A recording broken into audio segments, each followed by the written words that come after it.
آج ہم نے قرآن کو پس پشت ڈال دیا۔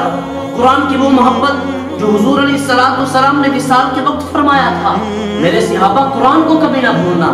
آج ہم نے قرآن کو تو مانتے ہیں، قرآن کو تو گھر میں رکھتے ہیں، مگر قرآن کی نہیں مانتے، مگر قرآن پر عمل نہیں کرتے۔ تو میں یہی گزارش کروں گا کہ کم از کم اپنے بچوں میں سے ایک بچے کو قرآن پاک ضرور حفظ کرائیں اور دینی تعلیم سے آراستہ ضرور کروائیں۔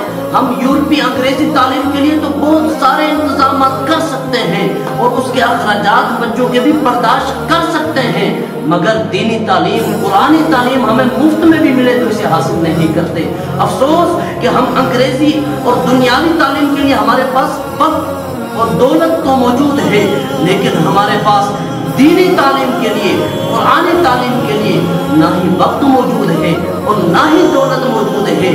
ہم افسوس ہے اس بات پر۔ آج ہم نے کیا کر دیا؟ انگریزی یورپی تعلیم کے لیے ہم امریکہ برطانیہ تک تو سفر کر سکتے ہیں، مگر دینی تعلیم کے لیے، قرآنی تعلیم کے لیے ہم نہیں جا سکتے، تو محلے کی مسجد تک نہیں جا سکتے۔ افسوس افسوس، جب وہ قیامت کا میدان برپا ہوگا، اس میدان کے اندر حضور علیہ السلام نے پوچھ لیا، بندے اتنی دیر سے بے رغبتی کیوں کی تھی؟ تو کیا جواب دیں گے ہم؟